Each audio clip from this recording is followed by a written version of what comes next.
ঢিঙৰ MLA তোক দেখিলে এনেকুৱা লাগে যে আমি গুৱাহাটীৰ ক'ৰবাৰ চিটি বাছৰ পকেট মাৰ আমিনুল ইছলামক।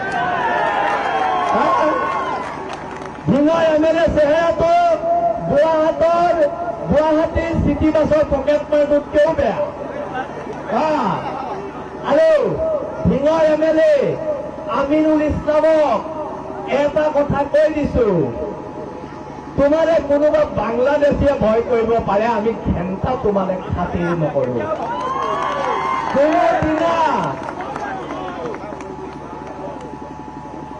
আমি ঢিঙৰ এমএলএ আমিনুল ইছলামৰে ঘেণ্টা ভয় নকৰো।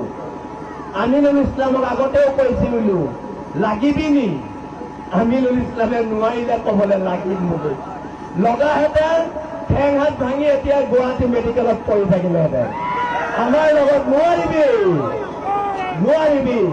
আজি কিছুমান টিভিৰ ডাঙৰ ডাঙৰ টক শ্ব'ত আমাৰ ল'ৰাবোৰৰ কথা কয় গুণ্ডা ডকাইত। যদি ঢিঙৰ মানুহৰ কাৰণে ডকাইত হ'ব লাগে, বীৰ লাচিত খানাৰ প্ৰত্যেকটো ল'ৰাত ডকাইত হ'ব। জেলৰ লগত মধুৰ সম্পৰ্ক। জেল আমাৰ কাৰণে অলংকাৰ আৰু অলংকাৰ। জেলৰ ভয় আমাক নেদেখাব, কাক দেখুৱাবলৈ আছে দেখুৱাওক। মুখ্য সচিবকে প্ৰমুখ্য কৰি আমাৰ 30টাৰ ওপৰত ল'ৰা জেলত সোমাই আছে। জেল আৰু হেণ্ডকাপ বীৰ লাচিত খানাৰ অলংকাৰ হয়। আমি এইবিলাকলে ঘেণ্টা ভয় নকৰো।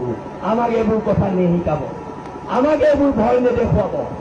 অনাগত দিনত ঢিঙৰ পৰা এটা বাৰ্তা যাব যে আজি ঢিং সুৰক্ষিত, যেতিয়া শিৱসাগৰ সুৰক্ষিত, লখিমপুৰ সুৰক্ষিত, সতীয়াও সুৰক্ষিত, ধুবুৰীও সুৰক্ষিত।